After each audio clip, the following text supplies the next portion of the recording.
ನಮಸ್ಕಾರ ವೀಕ್ಷಕರೇ, ಏಡಿಎನ್ ಟಿವಿಗೆ ಸ್ವಾಗತ. ನಾನು ಪವನ್ ದೇಶಪಾಂಡೆ. ರೈತರಿಗೆ ಅನ್ಯಾಯವಾಗುತ್ತಿರುವ ನಿರಂತರ ಮೋಸ ನಿಲ್ಲಿಸಿ, ರೈತರು ಬೆಳೆದ ಬೆಳೆಯ ಶ್ರಮಕ್ಕೆ ಬೆಲೆ ಕಡ್ಡಾಯ ಮಾಡಿ. ಕರ್ನಾಟಕ ರಾಜ್ಯ ರೈತ ಸಂಘ ಹಾಗೂ ಹಸಿರು ಸೇನೆ ರಾಜ್ಯ ರೈತ ಸಂಘಗಳ ಏಕೀಕರಣ ಸಮಿತಿ ಹಾಗೂ ಕಬ್ಬು ಬೆಳೆಗಾರರು ಸೋಮವಾರ ದಿನಾಂಕ 16/12/2024 ಕನಿಷ್ಠ 1 ಲಕ್ಷ ಜನರೊಂದಿಗೆ ರೈತರು ಬೆಳಗಾವಿಯಲ್ಲಿ ನಡೆಯುವ ಚಳಿಗಾಲದ ಅಧಿವೇಶನಕ್ಕೆ ಕೃಷಿ ಉಳಿಸಲು ಮತ್ತು ರೈತರ ಹಕ್ಕಿಗಾಗಿ ಭಾಗಿಯಾಗಲಿದೆ. ರೈತರಿಗೆ ಆಗುತ್ತಿರುವ ನಿರಂತರ ಮೋಸವನ್ನ ನಿಲ್ಲಿಸಿ ಮತ್ತು ರೈತರ ಬೆಳೆದ ಬೆಳೆಯ ಶ್ರಮಕ್ಕೆ ಬೆಲೆಯನ್ನ ಸರ್ಕಾರ ಕಡ್ಡಾಯವಾಗಿ ಕೂಡಲೇ ಕೊಡಬೇಕು. ಏಳಿ ಎದ್ದೇಳಿ, ರೈತರಿಗೆ ನ್ಯಾಯ ಸಿಗುವವರೆಗೂ ಮಲಗದಿರಿ. ರೈತರ ಬದುಕಿಗೆ ಒಂದು ಭವಿಷ್ಯವಿದೆ. ಕಾರ್ಖಾನೆಗಳಿಂದ ಸರ್ಕಾರಕ್ಕೆ ಹೋಗುತ್ತಿರುವ 1 ಟನ್ ಕಬ್ಬಿಗೆ ಸುಮಾರು 5,000 ರೂಗಳ ತೆರಿಗೆ ಹಣದಲ್ಲಿ ಕನಿಷ್ಠ 2,000 ರೂ ಕಡ್ಡಾಯವಾಗಿ ರೈತರ ಖಾತೆಗೆ ಸರ್ಕಾರ ಭರಿಸುವುದು. ರೈತರ ಕುಟುಂಬದ ಶ್ರಮದಿಂದ ಬೆಳೆದ ಕಬ್ಬಿನ ಬೆಳೆಗೆ 6,000 ರೂಪಾಯಿ ಕೊಡಲೇಬೇಕು. ಇದರಲ್ಲಿ ಕಾರ್ಖಾನೆ 4,000 ಹಾಗೂ ಸರ್ಕಾರದಿಂದ 2,000 ಹಣ ನೀಡಬೇಕು. ಕರ್ನಾಟಕ ಕೃಷಿ ಉತ್ಪನ್ನ ಮಾರುಕಟ್ಟೆ ವ್ಯವಹಾರ ನಿಯಂತ್ರಣ ಮತ್ತು ಅಭಿವೃದ್ಧಿ ಕಾಯ್ದೆ 1966 ಅಡಿಯಲ್ಲಿ ರೂಪಿತವಾದ ನಿಯಮಗಳು 1968ಗಳಿಗೆ ತಿದ್ದುಪಡಿ ಮಾಡುವುದು ಮತ್ತು 87B ರದ್ದು ಮಾಡಲೇಬೇಕು. ರೈತರು ಬೆಳೆದ ಬೆಳೆಯ ಶ್ರಮದ ಮಾನದಂಡಕ್ಕಾಗಿ ಡಾಕ್ಟರ್ ಸ್ವಾಮಿನಾಥನ್ ಆಯೋಗ ವರದಿ ಜಾರಿಗೊಳಿಸಿ ರೈತರಿಗೆ ನ್ಯಾಯ ಕೊಡಿಸಿ.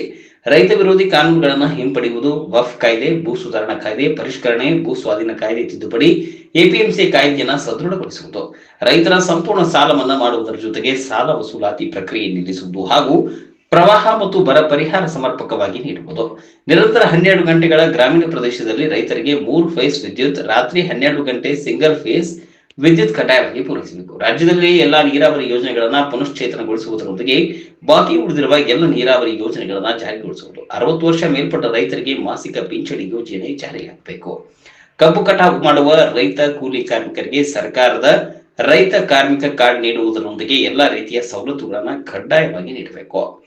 ಕರ್ನಾಟಕ ರಾಜ್ಯ ರೈತ ಸಂಘ ಹಾಗೂ ಹಸಿರು ಸೇನೆ ಹಾಗೂ ಸಮಸ್ತ ರೈತರು ಈ ಒಂದು ಕರೆಯ ಮೇರೆಗೆ ಹೋರಾಟದಲ್ಲಿ ಭಾಗಿಯಾಗಬೇಕೆಂದು ಕರೆ ನೀಡಿದರು. ಈ ಸಂದರ್ಭದಲ್ಲಿ ಅಧ್ಯಕ್ಷರು, ಪದಾಧಿಕಾರಿಗಳು, ಸದಸ್ಯರು ಮತ್ತು ರೈತರು ಉಪಸ್ಥಿತರಿದ್ದರು. ಇವತ್ತಿನ ದಿನ ಕರ್ನಾಟಕ ರಾಜ್ಯ ರೈತ ಸಂಘದ ರಾಜ್ಯಾಧ್ಯಕ್ಷರಾದಂಥ ಚುನಪ್ಪನ ಪೂಜಾರಿ ಅವರು ನಮ್ಮ ರಾಮದುರ್ಗ ತಾಲೂಕಿಗೆ ಬಂದಿದ್ದಾರೆ. ಆ ದೃಷ್ಟಿಯಿಂದ ನಾವೆಲ್ಲ ತಾಲೂಕು ಮುಖಂಡರು ಕೂಡಿದ್ದೀವಿ.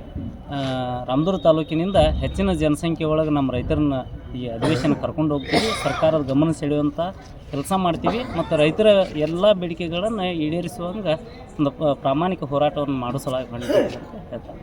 ಧನ್ಯವಾದ. ಏನು ಇವತ್ತು ನಾವು ಇಲ್ಲಿ ರಾಮದುರ್ಗ ತಾಲೂಕದಲ್ಲಿ ನಾವೆಲ್ಲ ರೈತರು ಇವತ್ತು ಸೇರ್ಬೇಕಪ್ಪ. ಏನಂದ್ರೆ ಇದೇ ಏನು ಬೆಳಗಾವಿ ಚಳಿಗಾಲ ಅಧಿವೇಶನ ಪ್ರಾರಂಭ ಆಗೈತಿ.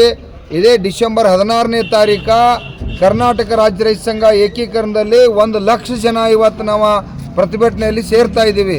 ಕಾರಣ ಏನಪ್ಪ ಅಂತಂದ್ರೆ ಇವತ್ತು ಮೇಜರ್ವಾಗಿ ಕಬ್ಬು ಬೆಳೆಗಾರರ ಸಮಸ್ಯೆ.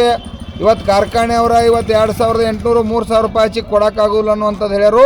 10 ವರ್ಷದಿಂದ ಕೂಡ ಇವತ್ತು 2,300 ರೂಪಾಯಿ ರೇಟ್ ಇತ್ತು. ಅವಾಗ ಗೊಬ್ಬರ, ಡೀಸೆಲ್, ಕೆಬ್ಬಿನ, ಪೆಟ್ರೋಲ್ ಅರ್ಧ ರೇಟ್ ಇತ್ತು ಬದುಕಿದ್ದು.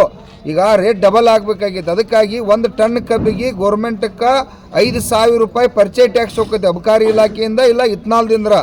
ಅದರೊಳಗಿಂದ ನಮಗೆ 2,000 ರೂಪಾಯಿ ನೀವು ಕೊಡಲೇಬೇಕು. ಯಾಕಂದ್ರೆ 47,000 ಕೋಟಿ ರೂಪಾಯಿ ಸರ್ಕಾರಕ್ಕೆ ತೆನಿಗೆ ಕಬ್ಬು ಬೆಳೆಗಾರರು ಹೋಗ್ತೈತಿ.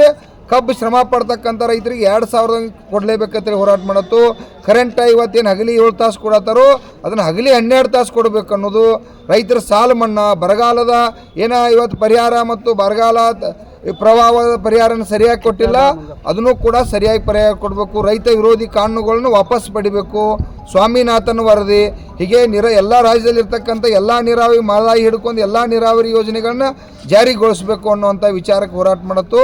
ಅದಕ್ಕಾಗಿ ಇದೇ ಡಿಸೆಂಬರ್ 16ನೇ ತಾರೀಕು 30 ಜಿಲ್ಲೆ ಅಂದರೆ ವಿಶೇಷವಾಗಿ ಬೆಳಗಾವಿ ಜಿಲ್ಲೆ ಅಂದರೆ ಇವತ್ತು ಅತಿಯಾಗಿ ಜಾಸ್ತಿ ನಾವು ಸಾವಿರಾರು ಇವತ್ತು 1 ಲಕ್ಷ ಜನ ಸೇರೋದಂತೂ ಈಗಾಗಲೇ ಎಲ್ಲ ಕಡೆ ನಾವು ಹಳ್ಳಿ ಅಡ್ಡಾಡಿ ರೈತರನ್ನ ಅವೇರ್ನೆಸ್ ಮಾಡತ್ತು.